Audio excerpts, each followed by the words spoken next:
남편이 자기 이름을 부르는 방식이 달라졌다는 걸 눈치챈 순간 고성이는 처음으로 진짜 공포라는 걸 느끼게 됩니다. 이제는 성혜 씨가 아니라 마치 회사 직원 부르듯 고 여사라고 부르더라고요.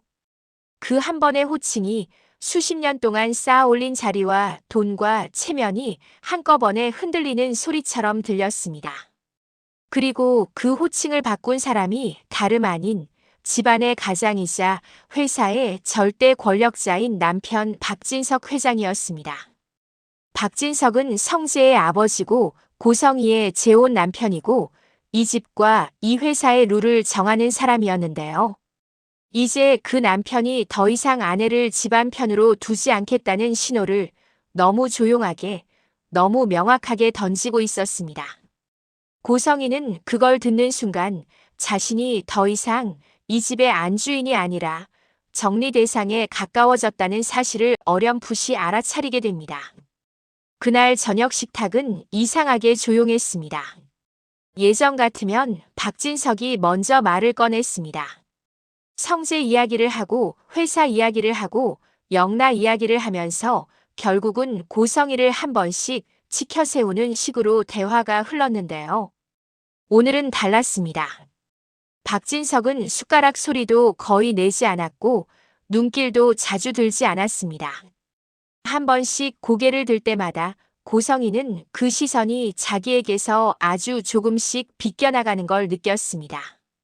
마치 더 이상 같은 편이 아니라 거리를 두고 지켜봐야 할 위험 인물처럼 보는 느낌이었습니다.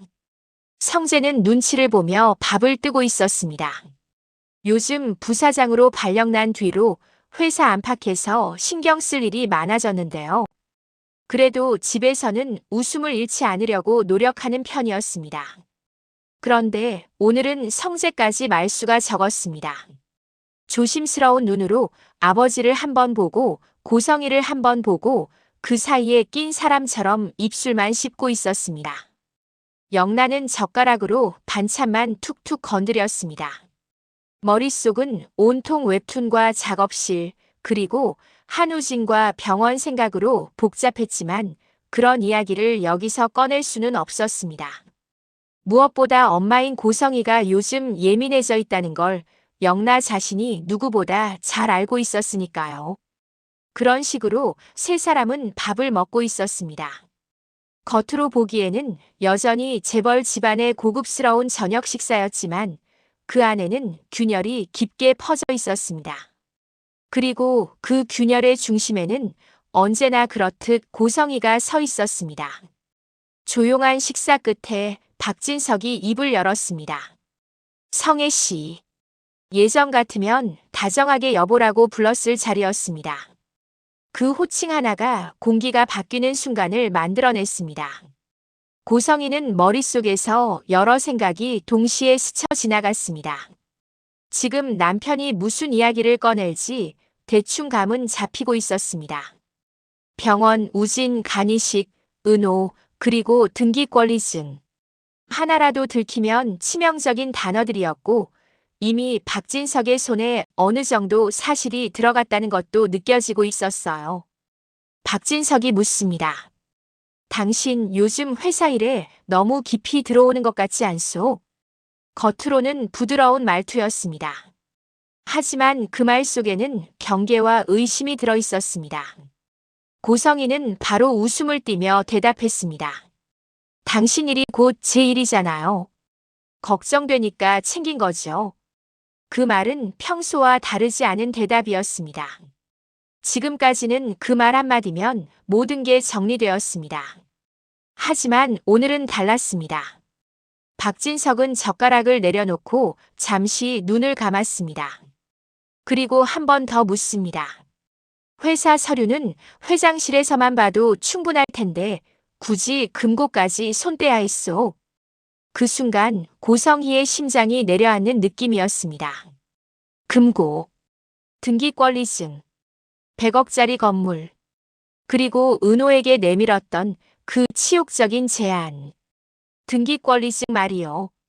박진석은 더 이상 돌려 말하지 않았습니다.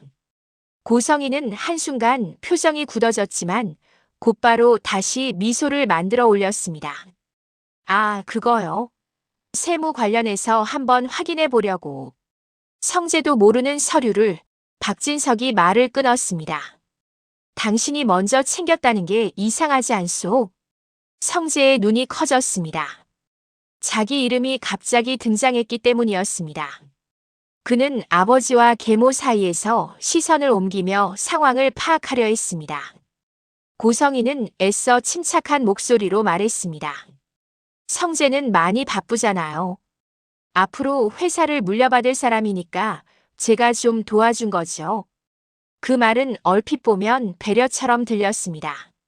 하지만 지금 이 자리에서 그 말은 설득력이 없었습니다. 이미 박진석의 마음속에는 도와주는 손이 아니라 빼앗으려는 손으로 각인된 상태였으니까요. 박진석은 단호하게 말했습니다. 도와주는 건 몰래 하는 게 아니오. 짧은 문장이었지만 의미는 무거웠습니다. 그건 단순한 질책이 아니라 선을 넘었다는 선언에 가까웠습니다. 식탁 공기가 더 무거워졌습니다. 성재는 아무 말도 하지 못했습니다. 이 싸움이 단순 부부 싸움이 아니라 회사와 재산 그리고 후계 구도가 걸린 싸움이라는 걸 잘 알고 있었기 때문입니다. 영란은 낮게 숨을 들이켰습니다. 자기 엄마가 위기에 몰려 있다는 걸 느꼈지만 그렇다고 엄마 편에 선다고 해서 상황이 바뀔 수 있는 구조도 아니었습니다. 오히려 엄마와 함께 무너지게 될 위험만 커질 뿐이었어요. 식탁 한쪽에서 세 사람의 시선이 서로 엇갈렸습니다. 같은 가족인데 같은 방향을 보는 사람이 한 명도 없었습니다. 결국 먼저 웃음을 터뜨린 건 고성이었습니다. 에이, 무슨 말을 그렇게까지 심각하게 하세요. 그 웃음에는 초조함이 섞여 있었습니다. 그리고 그 초조함을 누구보다 잘 눈치챈 사람은 박진석이 아니라 성재였습니다. 성재는 조심스럽게 끼어들었습니다. 아버지, 어머니가 일부러 그러셨겠어요. 다 우리 집 걱정해서 그런 거죠. 그 말에는 억지로라도 분위기를 풀어보려는 마음이 담겨 있었습니다. 성재는 어릴 적부터 집안의 균형을 맞추는 역할을 해왔습니다. 아버지와 어머니 사이를 오가며 누구 한쪽이 폭발하지 않도록 조절하는 사람이었거든요.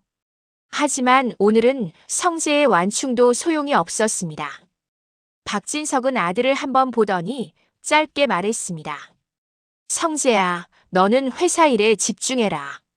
그 말은 부드럽게 들렸지만 더 이상의 개입을 허락하지 않는 선이었습니다. 성재는 억지로 고개를 끄덕였고 입술을 깨물었습니다. 그 순간 그는 느꼈습니다.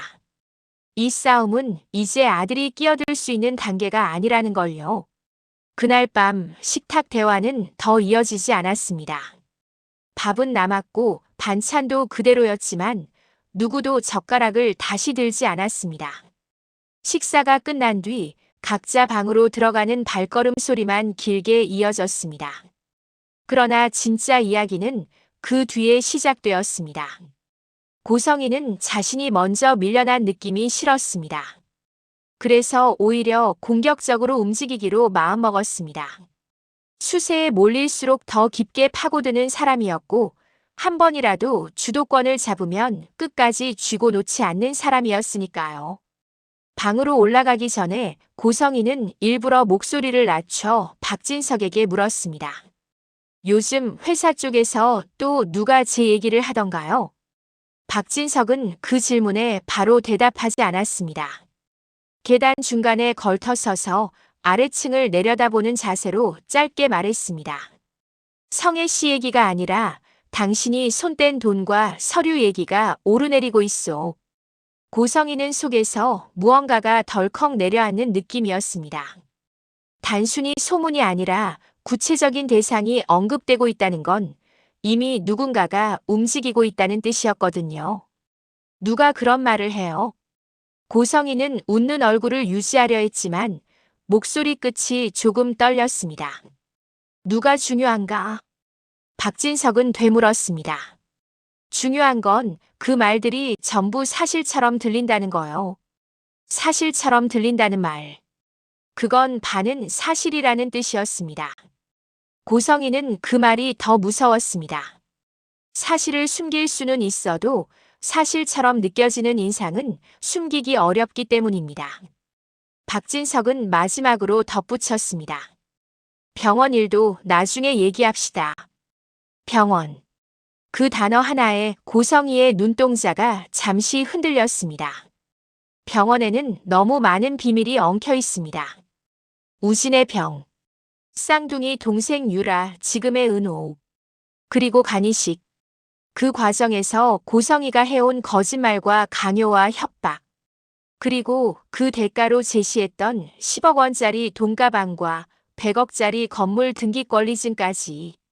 이제 그 모든 것이 하나씩 박진석의 앞에 펼쳐질 준비를 하고 있는 것처럼 느껴졌습니다. 박진석은 계단을 올라가며 더 이상 말을 이어가지 않았습니다. 그가 더 말하지 않는다는 건 대화를 피하겠다는 뜻이 아니라 말을 아끼고 있다는 뜻이었습니다. 완전히 결론을 내리기 전까지 상대에게 힌트를 주지 않겠다는 태도였습니다. 고성이는 그 뒷모습을 보면서 속으로 생각했습니다. 아직은 나한테 결정적인 증거가 없다는 거네. 그 생각 하나에 겨우 숨을 고를 수 있었습니다. 고성이는 자신에게 늘 그렇게 말해왔습니다. 증거만 없으면 세상 누구도 나를 무너뜨릴 수 없다고. 하지만 이 집에서 증거보다 더 무서운 게 한 가지 있었습니다. 그건 남편의 마음이 바뀌는 순간이었습니다. 그날 밤 모두가 방으로 들어간 뒤 영란은 혼자 핸드폰을 붙잡고 있었습니다. 한우진에게서 보낸 메시지가 아직 그대로 남아 있었습니다. 오빠, 수술 날짜 잡혔어요. 겁나죠? 저도 그래요. 그 문자를 읽고 또 읽으면서 영란은 이상한 감정을 느끼고 있었습니다. 이 사람을 오빠라고 불러야 할까 말까 그 경계 어딘가에서 서성이고 있었어요. 그리고 자신의 엄마가 그 수술에 어떤 식으로 개입했는지도 알고 있었습니다. 우진이 남긴 편지. 엄마를 두고 떠나는 게 나에게 할 수 있는 유일한 복수입니다. 그 편지에 적힌 엄마가 고성이라는 걸 알게 되었을 때 영란은 머리가 아니라 몸으로 소름이 돋았습니다. 엄마가 이런 사람이었구나. 그 전에도 고성이가 완벽한 엄마는 아니었다는 걸 알고 있었습니다. 사랑과 통제가 늘 같이 따라다녔고 칭찬과 비난이 같은 입으로 나왔으니까요. 그래도 영란은 어쩔 수 없이 이 사람을 엄마라고 불러야 하는 입장이었습니다. 그런데 엄마의 또 다른 아이가 엄마 때문에 죽으려고 했다는 사실은 이 모든 관계를 다른 색으로 물들이고 있었습니다. 영란은 결심했습니다. 아빠에게 말해야 할까? 하지만 동시에 떠올랐습니다. 아버지 박진석이 얼마나 회사와 체면을 중시하는 사람인지, 집안 스캔들이 회사에 어떤 영향을 줄지, 그걸 누구보다 잘 아는 사람도 사실은 영라였습니다. 그래서 영란은 쉽게 입을 열 수 없었습니다. 엄마의 죄를 고발하는 순간 자신도 그 죄에서 완전히 자유로울 수 없다는 사실을 알고 있었거든요. 한편 성재는 자기 방에서 서류 가방을 열어놓고 앉아 있었습니다. 오늘 낮에 회사에서 올려다본 내부 보고서들이 머릿속을 떠나지 않았습니다. 특히 내피 등급이 낮은 자재로 바뀌어 있었던 운동화 라인. 그걸 보고 보고를 올렸을 때 박진석은 단호하게 말했었습니다. 속이는 건 제일 싫다. 그 말이 지금 집안 분위기와 묘하게 겹쳐지면서 성재를 더 괴롭히고 있었습니다. 아버지가 제일 싫어하는 게 속이는 건데 어머니가 지금 하고 있는 일이 바로 그거면 어떡하지. 성재는 머릿속이 복잡했습니다. 자신이 본의 아니게 아버지와 고성의 사이에서 균형을 잡으려 했던 행동들이 혹시 아버지 눈에는 둘 다의 편이 아닌 애매한 태도로 보이지 않았을까 하는 불안도 들었습니다. 그는 서류 사이에서 아버지 서명 옆에 붙은 작은 메모를 하나 발견했습니다. 성재가 직접 확인할 것. 누군가 붙인 메모였습니다. 아버지가 누군가에게 지시한 것일 수도 있고 비서실에서 붙인 것일 수도 있었죠. 하지만 그 한 줄이 성재에게 주는 느낌은 분명했습니다. 이제부터 내가 진짜 책임져라. 이 집안에서 그리고 이 회사에서 누가 남고 누가 떨어져 나갈지 어쩌면 곧 결정될지도 모른다는 생각이 들었습니다. 그 시간 은호는 병원 침대에 누워 있었습니다. 내일 자신의 간 일부를 떼어줄 사람은 친구이자 쌍둥이 오빠인 한우진이었고 그 사실 하나만으로도 머릿속이 정리가 되지 않았습니다. 그리고 그 모든 과정의 시작에 고성이가 있었다는 사실도 잊을 수 없었습니다. 은호는 눈을 감아보았습니다. 청주 보육원, 파주 보육원, 감나무, 바나나, 그리고 엄마 또 올게. 그 말. 그리고 지금의 현실. 돈가방. 건물 등기권 리증. 내간 쪼가리 이식해주면 팔자 펴게 해주겠다. 그 말. 은호는 속으로 생각했습니다. 저 사람 결국 자기가 망할 거라는 생각은 한 번이라도 해봤을까. 그리고 대답도 모르는 채로 천천히 숨을 내쉬었습니다. 이렇게 한 집안의 몇 사람은 각자의 방에서 각자의 생각에 갇혀 있었습니다.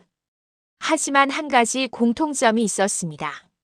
모두가 이제 곧 뭔가가 크게 터질 것 같다는 걸 느끼고 있었다는 점이었습니다. 누구는 그걸 두려워했고, 누구는 피하고 싶었고, 누구는 반드시 마주해야 한다고 생각했습니다. 그리고 그 폭발의 정중앙에는 언제나 그랬듯 고성이라는 이름이 놓여 있었습니다.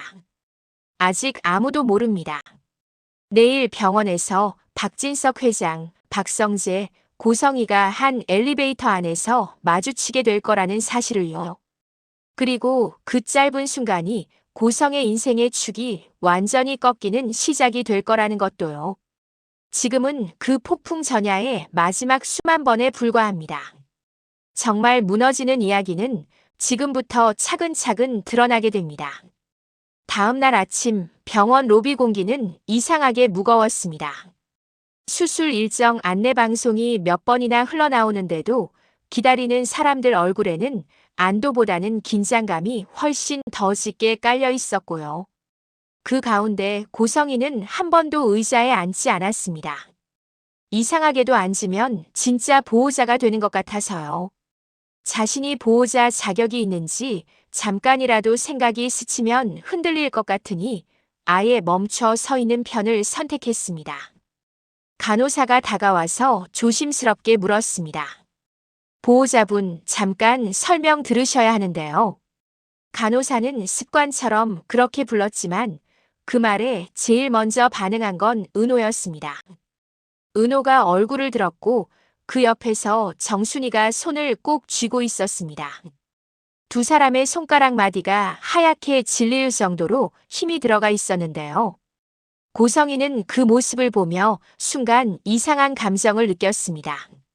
나도 저 아이의 엄마인데 왜 저 손을 내가 잡고 있지 않은 걸까? 그 생각이 스쳐 지나가는 순간 마음 한쪽이 묘하게 저릿해졌습니다. 그럼에도 불구하고 입 밖으로 나오는 말은 전혀 다른 종류였습니다. 고성이가 먼저 나섰습니다. 보호자는 저예요. 아이 엄마고요. 순이가 그 말을 듣는 순간 눈빛이 단단하게 굳었습니다. 잠시 숨을 고르더니 조용히 말을 보탰습니다. 아이고, 얘 친엄마는 맞겠죠. 근데 지금까지 보호자는 제가 해왔습니다. 간호사는 두 사람을 번갈아 보며 당황했습니다. 이런 기싸움은 수술 전에 보기 힘든 장면이었거든요. 그러자 은호가 나직하게 말했습니다. 저 두 분 다 보호자예요. 그냥 수술 동의서는 제가 사인할게요. 그 말에 정순이는 고개를 끄덕였고 손을 놓지 않았습니다. 반면에 고성이는 말없이 뒤로 한 걸음 물러섰습니다. 순간 자존심이 엄청나게 긁히는 느낌이 있었는데요. 그래도 여기서 큰 소리를 내는 건 자기에게 불리하다는 걸 알 만큼 고성이는 현실 감각이 있는 여자였습니다. 간호사는 곧장 수술에 대한 설명을 시작했습니다. 오늘은 공여자와 수혜자 동시에 준비 들어갑니다. 수술 시간은 길게 잡아야 하고요. 설명을 듣는 동안 정순이는 계속 고개를 끄덕였습니다. 이해가 되어서라기보다 이 상황을 어떻게든 받아들이기 위해 스스로를 설득하는 몸짓에 가까웠습니다. 얘가 살려준다니 살아야지요. 혼잣말처럼 중얼거리면서도 눈가에는 이미 눈물이 고이고 있었습니다. 은호는 최대한 담담한 척 듣고 있었습니다. 하지만 간호사가 수술 후엔 한동안 일상생활이 힘들 수 있다는 말을 꺼내자 잠시 시선을 떨구었습니다. 그때 떠오른 얼굴은 지혁이었습니다. 너 약해서 어떻게 수술하냐? 내가 검사 받아볼게. 그렇게 말하던 지혁의 표정. 병원에서 적합 검사가 거절되자 속으로 분을 삭이며 걸어나가던 뒷모습. 은호는 그 기억이 떠올라 갑자기 마음이 흔들렸습니다. 내가 이런 선택까지 해야 할 만큼 그 여자를 원망하는구나. 고성이를 떠올리니 가슴이 또다시 꽉 막히는 것 같았습니다. 설명이 끝난 뒤 간호사가 마지막으로 물었습니다. 혹시 지금이라도 결정 번복하고 싶으시면 말씀하세요. 정순이가 본능적으로 은호 쪽을 돌아보았습니다. 지금이라도 하지 말겠다고 하면 어떡하지 않은 두려움과 그래도 살리겠다고 결정한 애 마음을 존중해야 하는 건가 하는 갈등이 한꺼번에 밀려오고 있었어요. 잠시 정적이 흘렀습니다. 그 정적을 깨고 은호가 먼저 입을 열었습니다. 할게요. 이미 마음 정했어요. 은호의 목소리는 생각보다 단단했습니다. 눈빛은 여전히 흔들리고 있었지만 말 자체는 분명했습니다. 그 말을 들은 순간 고성이는 숨을 내쉴 뻔했는데요. 안도와 동시에 이상한 패배감이 밀려왔습니다. 결국 내 말 들어서 하는 줄 알았는데 이젠 제가 나 때문에 하는 게 아니라 우진이 때문에 하는 거네. 그게 더 억울하게 느껴졌습니다. 그래, 우리 우진이 살려야지. 고성이가 그렇게 말했지만 그 말에는 모성애보다는 초조함이 더 많이 섞여 있었습니다. 잠시 뒤 복도 끝에서 익숙한 발소리가 들려왔습니다. 두 사람의 그림자가 엘리베이터에서 길게 늘어섰고 조금 늦게 낮게 깔린 목소리가 들려왔습니다. 성재야, 수술 일정이 이 시간 맞지? 박진석이었습니다. 그 옆에 성재가 서 있었고요. 순간 복도 공기가 얼어붙었습니다. 정순이는 박진석을 보고 자리에서 벌떡 일어났습니다. 이 사람을 어떻게 불러야 할지, 어떤 표정을 지어야 할지부터 떠오르지 않았습니다. 하지만 그보다 먼저 박진석의 눈이 누구를 향하고 있는지를 보고 말았습니다. 그 시선은 곧장 고성이에게 향해 있었는데요. 이전과는 완전히 다른 눈빛이었습니다. 사랑도 신뢰도 기대도 없는 말 그대로 사태를 지켜보는 사람의 눈이었습니다. 왔어요. 고성이가 먼저 말을 건넸습니다. 어제 식탁에서의 대화는 없었던 일처럼 최대한 자연스럽게 웃어 보이려 했습니다. 박진석은 대답 대신 주변을 훑어보았습니다. 침대에 걸터 앉아 있는 우진, 그 옆에서 손을 잡고 있는 은호, 그 뒤에서 눈물 삼키며 서 있는 정순이, 그리고 벽 쪽에 조금 비켜 서 있는 고성이. 성재가 먼저 나섰습니다. 아버지, 여기 공여자가 지은 옷이고요. 수혜자는 한우진 씨입니다. 성재는 최대한 중립적인 말투를 유지하려 했습니다. 그런데 그 설명이 끝나자마자 박진석의 눈이 아주 미세하게 흔들렸습니다. 지은호. 박진석은 그 이름을 잠시 되뇌었습니다. 어디선가 한 번쯤 들어본 것 같은 이름이었고 특히 고성이의 입에서 몇 번 스쳐 지나간 적이 있었기 때문이었습니다. 그 카페 하는 젊은 친구 말하는 거냐? 박진석의 물음에 성재와 은호의 시선이 동시에 고성의 쪽을 향했습니다. 고성이는 잠깐 얼어붙었다가 웃음을 지었습니다. 아, 네. 인테리어 한다던 그 친구예요. 우연히 알게 된 그 말이 끝나기도 전에 정순이가 고개를 들었습니다. 우연이라는 단어에 참을 수 없는 감정이 올라왔기 때문이었습니다. 정순이가 낮게 말했습니다. 우연은 아니고요. 그 목소리에 모두의 시선이 정순이에게 쏠렸습니다. 병원 복도의 형광등 아래 정순이의 얼굴에는 주름보다 깊은 서운함이 새겨져 있었습니다. 애를 그렇게 찾아와서 친엄마라며 꿇어앉던 사람이 누군데요? 정순이가 고성이를 향해 말했습니다. 병원까지 데려다 줬던 것도 건강검진 같이 받자고 했던 것도 다 고 여사님이 먼저였잖아요. 그 말을 듣는 순간 박진석의 눈빛이 달라졌습니다. 놀라움, 의심, 그리고 직감적인 불쾌감이 한 번에 올라오는 얼굴이었습니다. 성혜 씨. 박진석이 천천히 고개를 돌렸습니다. 이게 대체 무슨 소리요? 고성희의 머릿속은 순식간에 빠르게 돌아갔습니다. 지금 이 자리에서 무슨 말을 해야 남편의 의심을 조금이라도 덜 수 있을지. 저 오해가 있네요. 제가 애를 좀 챙기긴 했는데요. 고성희는 최대한 침착하게 말했습니다. 친엄마로서 미안한 마음이 있었으니까요. 친엄마? 박진석이 그 단어에 꽂힌 것처럼 되물었습니다. 언제부터 그런 소리를 하고 다녔소? 순이가 참다 못해 한 걸음 나섰습니다. 회장님, 이 아이는요. 제가 키운 딸입니다. 정순이는 은호 쪽을 가리키며 말했습니다. 힘든 일 다 겪을 때 옆에 있던 사람은 저였고요. 근데 이 사람이 어느 날 찾아와서 유라 엄마라고 하니 지은호 친엄마라고 하고 간이식 검사까지 몰래 했어요. 순이는 숨을 크게 들이켰다가 내뱉었습니다. 사람이 할 짓은 아닌 것 같아서요. 그래서 말씀드리는 겁니다. 박진석은 잠시 말이 없었습니다. 귀까지 천천히 붉어졌다가 금세 차갑게 식는 듯한 표정이었습니다. 성혜 씨. 이제는 호칭조차 건조했습니다. 간이식까지 엮어가면서 우리 집안이랑 아무 상관도 없는 애를 여기까지 끌고 온 거요. 상관이 없긴요. 고성희도 더는 물러서지 않았습니다.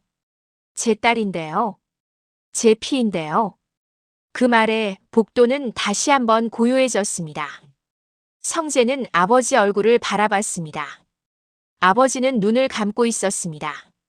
마치 머릿속에서 수십 개의 퍼즐 조각을 맞추고 있는 사람처럼요. 잠시 뒤 박진석이 눈을 떴습니다. 딸이라. 그가 낮게 중얼거렸습니다. 그러니까 당신이 버린 딸을 지금 와서 간 공여자로 데려왔다는 말이요. 그 말은 칼에 가까웠습니다. 그 칼이 누구를 향했는지 다들 알고 있었습니다. 고성희는 순간 말을 잃었습니다. 자신이 했던 행동을 이렇게 한 문장으로 정리해버리는 사람이 바로 박진석이라는 걸 새삼 깨닫게 되는 순간이었어요. 말문이 막힌 사이 대기실 방송이 울렸습니다. 간이식 수술 예정이신 보호자분들께 안내 말씀드립니다. 잠시 후 수술 준비를 위해 공여자분 먼저 수술실로 이동하겠습니다. 간호사가 다시 다가왔습니다. 이제 들어가셔야 해요. 은호의 얼굴이 하얗게 질렸습니다. 우진 역시 숨을 깊게 들이쉬며 고개를 끄덕였습니다. 정순이가 은호 손을 꽉 잡았습니다. 우리 딸 엄마가 기도할게. 내가 결정한 거니까 엄마는 믿을게. 은호가 울먹이며 웃었습니다. 엄마 금방 끝내고 나올게요. 너무 걱정하지 말고요. 그때 고성희도 손을 올렸습니다. 은호의 다른 손목을 잡으며 최대한 부드럽게 말했습니다. 유라야 아니 은호야. 엄마가. 그 말을 끝까지 하지 못했습니다. 은호가 고개를 돌리며 말했습니다. 저 지금은 지은호예요. 짧은 문장이었는데 그 안에는 지난 세월의 상처와 거리를 다 담아둔 것처럼 느껴졌습니다. 고성희는 손끝에서 힘이 빠져나가는 걸 느꼈습니다. 그래도 마지막 자존심처럼 말했습니다. 그래. 이름이 뭐든 내 오빠 살리고 나와. 은호는 대답 대신 고개만 한번 끄덕였습니다. 잠시 뒤 간호사 둘이 와서 침대를 밀고 나갔고 수술실 문이 멀어져 가는 동안 복도에 남은 사람들 숨소리만 묵직하게 남았습니다. 수술실 앞 대기실에 남은 사람은 4명이었습니다. 박진석, 성재, 정순이, 그리고 고성희. 영란은 일부러 병원에 나오지 않았습니다. 지환과 함께 멀리서만 소식을 듣고 있었어요. 엄마 얼굴을 보는 순간 자신이 참지 못하고 터뜨려 버릴 것 같아서요. 대기실 의자에 앉은 4사람 사이에는 애매한 거리감이 있었습니다. 앉아있는 자리만 가까울 뿐 마음은 전혀 같은 방향을 바라보고 있지 않은 사람들이었습니다. 먼저 입을 연 건 성재였습니다. 아버지, 조금만 진정하시죠. 수술 끝나고 차분히 얘기해도 늦지 않아요. 성재의 말에 박진석은 눈을 감았다가 떴습니다. 나는 지금 진정한 거다. 짧게 그렇게 말했습니다. 진정했으니까 여기 앉아서 기다리고 있는 거야. 그 말 속에는 묘한 경고가 담겨 있었습니다. 내가 진짜 화가 났다면 당신은 여기 함께 앉아있지도 못했을 거다라는 메시지처럼 들렸습니다. 정순이는 말이 없었습니다. 평생 살면서 이런 자리에 앉을 줄은 상상도 못했습니다. 자기 딸의 간을 때는 수술을 앞에 두고 그 딸을 한번 버렸던 여자가 옆에 앉아서 마치 아무렇지 않은 척 다리를 꼬고 앉아있는 걸 보고 있어야 하는 상황. 속이 뒤집어지지 않는다면 그게 더 이상한 일입니다. 회장님. 정순이가 조심스럽게 말을 꺼냈습니다. 제가 이런 자리에서 뭐라고 말씀드릴 처지는 아니지만요. 박진석이 고개를 돌려 그녀를 바라보았습니다. 그 시선은 생각보다 부드러웠습니다. 자기 회사 식당에서 한 번쯤 마주쳤을 법한 그런 평범한 이모님 같은 사람 앞에서 박진석은 오히려 마음속 방어를 조금 내려놓는 느낌이었어요. 우리 은호요. 정순이가 말을 이었습니다. 깐 이식 결정하면서 한 번도 회장님 욕은 안 했어요. 그 말에 고성희가 찔끔했습니다. 갑자기 왜 저 사람 얘기를 여기서 꺼내나 싶었습니다. 누굴 욕했냐면요. 정순이가 잠시 숨을 고르더니 고성애 쪽을 한번 보고는 다시 시선을 돌렸습니다. 자기 친엄마 욕만 했어요. 박진석의 눈에 뭔가 묵직한 감정이 스쳤다가 지나갔습니다. 정순이는 말을 이어갔습니다. 한 번도 회장님 집안 돈 때문에 수술 결정한 게 아니고요. 오빠가 친구여서 쟤는 살리고 싶다고 하더라고요. 그게 걔 마음이더라고요. 박진석은 아무 말도 하지 않았습니다. 하지만 마음 한쪽 깊은 곳이 쿡 찔리는 느낌이 들었습니다. 어쩐지 이 사람 말이 더 믿음이 갔습니다. 화려한 말도 계산도 없고 그냥 눈에 보이는 대로 살아온 대로 이야기하는 사람의 목소리였으니까요. 그 사이 고성희는 혼자 속이 타들어가고 있었습니다. 지금 이 분위기 완전 나만 나쁜 사람 되는 분위기잖아. 그 생각이 머리를 떠나지 않았습니다. 결국 참지 못하고 고성희가 말을 끊었습니다. 저를 얼마나 나쁘게 보시면 그러세요. 저도요, 우진이 살리려고 애쓴 엄마예요. 박진석이 그 말에 피식 웃었습니다. 웃음이라고 하기엔 차갑고 비웃음이라고 하기엔 너무 담담한 표정이었어요. 엄마라. 박진석이 말했습니다. 엄마가 자기 자식 살리자고 하는 짓이야 누가 뭐라 하겠소. 근데 그 과정에서 남의 자식까지 도구로 쓰면 그건 얘기가 달라지지. 그 말에 대기실 공기가 다시 얼어붙었습니다. 고성희는 즉각 받아쳤습니다. 남의 자식이라니요. 제 딸이라니까요. 제가 낳은 애예요. 제가 아니면 누가. 그럼 더 심각하지. 박진석이 말을 잘랐습니다. 당신이 버렸던 딸을 다시 불러다가 간부터 떼어가려고 한 거니까. 그건 변명의 여지가 없는 문장이었습니다. 그리고 그 말이 고성이의 심장을 정면으로 후려쳤습니다. 순이가 고개를 떨구었습니다. 성재는 두 손을 깍지 낀 채 고개를 반쯤 숙이고 있었습니다. 누구도 고성의 편을 들어주는 사람이 없었습니다. 이 대기실 안에서만큼은 고성이가 완전히 고립된 상태였습니다. 잠시 후 성재가 어렵게 입을 열었습니다. 아버지, 일단은 수술부터 잘 끝나야 하니까요. 얘기는 집에 가서. 그래. 박진석이 짧게 말을 잘랐습니다. 수술부터 끝내야지. 괜히 이 와중에 소리 높일 일은 아니지. 말은 그렇게 했지만 이미 이 남자의 마음속에서는 무언가 결론에 가까운 생각이 정리되고 있었습니다. 이 여자를 더 두고 봐야 할까? 이대로 놔두면 집안이 어디까지 휘말릴까? 성재한테는 어떤 선택이 맞는 걸까? 그런 생각들이 동시에 올라오고 있었어요. 시간은 이상하게도 느리게 흐르고 있었습니다. 수술실 문 앞에 작은 붉은 등이 꺼질 줄을 모르는 동안 대기실에 앉아있는 네 사람은 각자 다른 생각에 잠겨 있었고요. 그때 박진석의 휴대전화가 울렸습니다. 비서실장이었습니다. 박진석은 조용히 전화를 받았습니다. 왜? 짧게 묻자 비서실장이 다급하게 상황을 전했습니다. 회장님, 어제 말씀하신 계좌 추적건 대략 결과가 나왔습니다. 이체 흐름 중에 고 여사님 명의 계좌로 들어갔다가 다른 쪽으로 빠져나간 자금이. 박진석이 눈을 감았습니다. 지금 그 얘기 여기서 다 듣고 싶지는 않소. 네, 알겠습니다. 다만 회장님께서 보셔야 할 자료가 좀 있습니다. 전화를 끊고 나서도 박진석 손등에 핏줄이 도드라져 보일 만큼 힘이 들어가 있었습니다. 고성이는 그 표정을 정확히 읽어냈습니다. 아, 이제 진짜 시작이구나. 돈, 서류, 계좌, 등기권리증, 병원, 아이들. 모든 게 하나의 줄로 엮이기 시작했습니다. 이 줄이 어디로 이어질지는 이제 거의 뻔히 보이는 상황이었어요.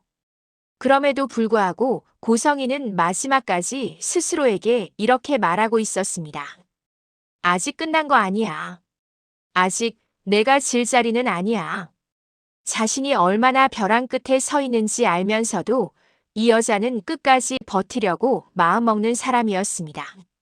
그리고 그 버티는 선택이 결국 더 큰 몰락을 부르는 줄은 아직 모른 채였습니다.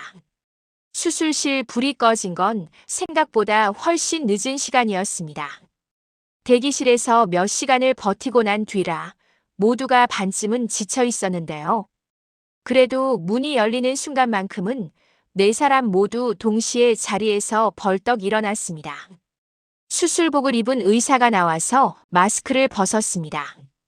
피곤해 보이는 얼굴이었지만 눈빛은 비교적 차분했습니다. 의사가 먼저 말했습니다. 두 분 다 수술은 잘 끝났습니다. 네 사람의 어깨가 동시에 내려앉았습니다. 그제야 숨을 제대로 쉬는 것 같은 순간이었어요. 정순이는 눈물이 한꺼번에 쏟아졌습니다. 아이고, 우리 딸 살았네, 살았어. 순이는 의사 앞에서 허리를 몇 번이고 굽혔습니다. 고성이도 안도의 숨을 내쉬었습니다. 우리 우진이 잘 된 거죠? 후유증 같은 건. 의사는 조심스럽게 설명했습니다. 당분간은 경과를 지켜봐야 하지만 수술 자체는 계획대로 진행됐습니다. 환자 두 분 모두 중환자실에서 안정 취하게 할 거고요. 박진석은 말없이 고개를 끄덕였습니다. 그는 감사 인사도 길게 하지 않았습니다. 그저 짧게 수고했소 한마디만 남겼습니다. 하지만 그 한마디에 담긴 무게는 그 자리에 있는 누구보다 의사가 더 잘 알고 있을 겁니다. 보호자분들은 오늘은 이 정도까지만 확인하시고요. 당장은 가까이 보기보다 조금 떨어져서 지켜봐 주세요. 환자분들이 깨어날 때까지가 더 중요합니다. 의사가 돌아가고 간호사가 중환자실로 안내하겠다고 했지만 정순이와 고성이는 서로를 의식하며 움직이지 못했습니다. 그때 박진석이 먼저 입을 열었습니다. 은호 양 보호자는 이분이요. 박진석은 정순이를 가리켰습니다. 여기 이분, 그동안 키운 엄마. 그 말에 순이의 눈이 더 커졌습니다. 자신이 예상하지 못한 호칭이었기 때문이었습니다. 고성의 얼굴이 순간 굳었습니다. 그 말은 단 한 문장이었지만 누가 진짜 보호자인지 나는 정했다는 선언처럼 들렸습니다. 간호사가 알겠다고 고개를 끄덕이자 정순이는 얼떨떨한 표정으로 중환자실 쪽으로 향했습니다. 유리창 너머로 잠든 은호를 보면서 순이는 가슴 한가운데서 뭔가가 서서히 내려앉는 걸 느꼈습니다. 살아서만 나와라. 나머지는 다 엄마가 감당할게. 그렇게 속으로만 중얼거리며 손바닥을 유리창에 대고 눈을 감았습니다. 그 사이 고성이는 우진 쪽으로 향했습니다. 깊게 잠든 우진의 얼굴을 보면서 입술을 깨물었습니다. 우진아, 엄마가 이만큼은 했어. 차마 입 밖으로는 말하지 못한 대사였습니다. 그 말엔 그러니까 나도 용서해줘라는 바람이 함께 섞여 있었으니까요. 하지만 우진은 아무것도 들을 수 없었습니다. 기계 소리만 규칙적으로 울리고 있을 뿐이었습니다. 병원 복도를 벗어나자 밖은 이미 어두웠습니다. 하루가 끝났는데 이상하게도 누구에게도 수고했다라는 말이 어울리지 않는 밤이었습니다. 주차장으로 내려가는 길, 박진석이 걸음을 멈추고 뒤를 돌아봤습니다. 성재와 고성이가 뒤따라오고 있었어요. 박진석이 먼저 말을 꺼냈습니다. 오늘 일은 수술까지 책임지는 걸로 끝냅시다. 그 뒤의 이야기는 집에서 하지. 그 말에는 예고 없는 예고가 담겨 있었습니다. 폭풍이 이미 다가와 있고 이제 장소만 거실로 바뀐다는 의미였어요. 성재는 그 말에 숨을 삼켰습니다. 집으로 돌아가는 길이 전쟁터 들어가는 길처럼 느껴졌습니다. 고성이는 오히려 그제야 정신을 붙들었습니다. 그래. 피할 수 없으면 맞서야지. 지금까지 살아온 방식 그대로였습니다. 물러서서 상처받느니 맞서 싸우다가 상처를 선택하는 사람이었으니까요. 그날 밤 박진석 집안의 거실에는 오랜만에 가족들이 모였습니다. 성재, 영나, 고성애, 그리고 박진석. 우진과 은호는 병원에 있었지만 사실상 이 집안의 모든 대화는 그 두 사람을 사이에 두고 흘러갈 수밖에 없는 상황이었어요. 침묵을 먼저 깬 건 영나였습니다. 영나는 소파 끝에 앉아 다리를 곧게 모았고 손은 꽉 쥐고 있었습니다. 아빠. 영나가 조심스럽게 입을 열었습니다. 병원 일 제가 먼저 말해야 할 게 있어요. 고성이의 눈이 번쩍 커졌습니다. 본능적으로 알 수 있었습니다. 지금 영나가 꺼내려는 이야기가 자기에게 유리한 내용일 리 없다는 걸요. 영나야, 지금은. 고성이가 급히 끼어들려 있습니다. 하지만 박진석이 손을 들어 막았습니다. 나도. 들어보자. 그 한마디에 거실 공기는 더 팽팽해졌습니다. 영나는 깊게 숨을 들이켰다가 천천히 내쉬었습니다. 엄마가요. 엄마가 우진 오빠 아픈 거 저한테 숨겼어요. 영나의 목소리는 떨리고 있었지만 단어 하나하나만큼은 또렷했습니다. 처음엔 저도 엄마 편이었어요. 엄마가 힘들게 산 거 알고 있으니까 그냥 이해하려고 했고요. 영나는 잠시 말을 멈추고 손을 더 꽉 쥐었습니다. 손등에 핏줄이 드러날 정도였습니다. 근데 한우진 오빠가 남긴 편지 봤을 때요. 엄마가 두고 떠나는 게 자기 복수라고 그렇게 쓴 걸 봤을 때요. 영나는 그때의 충격이 다시 떠오르는지 눈가가 붉어졌습니다. 그때 알았어요. 이게 그냥 힘들게 산 엄마의 이야기가 아니라는 거요. 이건 사람을 버리고 또 이용하는 사람의 이야기라는 거. 고성희의 얼굴이 굳었습니다. 영나야, 지금 그게. 엄마. 영나가 이번엔 고성이를 똑바로 바라봤습니다. 엄마가 저한테 뭐라고 했는지 기억나요? 엄마 말 안 들으면 아무것도 못 가진다고. 엄마 말 들어야 이 집에서 누릴 수 있다고. 영나는 짧게 웃었습니다. 근데요, 엄마. 사람을 버리고 또 데려와서 간부터 떼려고 하는 사람이랑 사는 게 그게 누리는 거면 전 이제 안 누릴래요. 거실이 조용해졌습니다. 박진석도 성재도 말없이 영나를 보고 있었습니다. 영나는 숨을 고르고 마지막으로 정리하듯 말했습니다. 아빠, 저 엄마 편 못 들어요. 그 말은 사실상 선언이었습니다. 고성에 당신 편에 더 이상 서지 않겠다는 딸의 공식적인 분리 선언. 그 선언이 떨어지는 순간 고성이는 처음으로 다리에 힘이 풀리는 느낌을 받았습니다. 그동안 어떤 자리에 올라가 있어도 무너지지 않던 사람이었는데 오늘은 딸 하나의 말에 멈칫거리게 된 것이었습니다. 박진석이 천천히 입을 열었습니다. 성애 씨. 이 집안에서 가장 무서운 호칭으로 변해버린 그 부름이 고성의 귀에 또렷하게 박혔습니다. 할 말 있으면 지금 하시오. 마지막 기회를 주는 말이기도 했고 동시에 그 기회조차 스스로 걷어차게 만들 수 있는 시험 같은 말이기도 했습니다. 고성이는 깊게 숨을 들이켰습니다. 제가 한 짓 잘못인 줄 알아요. 근데요, 우진이 엄마인 것도 사실이고 유라 낳은 것도 사실이고 그 애들을 버렸던 것도 제가 한 짓이에요.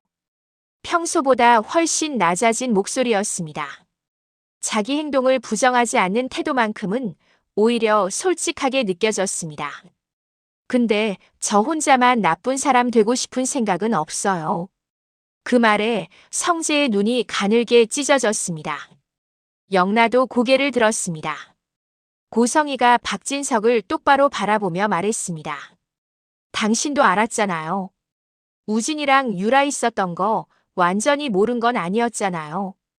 박진석의 눈빛이 순식간에 차갑게 식었습니다. 결혼 전에 제가 말했을 때요. 당신 뭐라고 했는지 기억나요? 지나간 일은 다시 꺼내지 말자고. 그 한마디가 지금 이 거실 공기를 한 번 더 뒤흔들었습니다. 그래서 저도 덮고 살았어요. 버린 죄도 숨긴 죄도. 근데 지금 와서 저 혼자만 재판대에 세우시는 거 공평하지 않지 않나요? 한순간 아무도 말하지 못했습니다. 진실인지 과장인지 누가 어디까지 알고 있었는지 각자의 기억이 복잡하게 엉켜있는 순간이었어요. 하지만 결국 이 집에서 마지막 결론을 내리는 사람은 한 명이었습니다. 박진석이 천천히 일어섰습니다. 그래, 맞소. 내가 그때 힘들게 살았다는 말 듣고 그냥 넘어간 것도 사실이겠지. 그는 스스로 인정하듯 말했습니다. 그런데 성애 씨, 그때 내가 덮어준 거랑 지금 당신이 그 아이를 데려다가 간부터 떼려고 한 거랑은 차원이 다른 일이요. 그게 바로 선을 넘었다는 말이야. 박진석의 목소리는 크지 않았습니다. 하지만 그 말이 가진 무게는 소리의 크기와 상관없이 방 안을 가득 채웠습니다.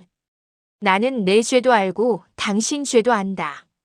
그러니 이 집에서 누가 나가야 하는지 이쯤 되면 서로 알겠지. 그 말이 사실상의 판결문이었습니다. 성재가 자리에서 벌떡 일어났습니다. 아버지, 잠깐만요. 이걸 너무... 성재야. 박진석이 아들을 바라봤습니다. 넌 회사 챙겨라. 이 집과 회사, 내가 지켜야 한다. 그 말은 부탁이 아니라 명령에 가까웠습니다. 그리고 동시에 이 사람은 더 이상 이 집과 회사 지키는 사람이 아니다라는 선언이기도 했습니다. 영란은 아무 말도 하지 못했습니다.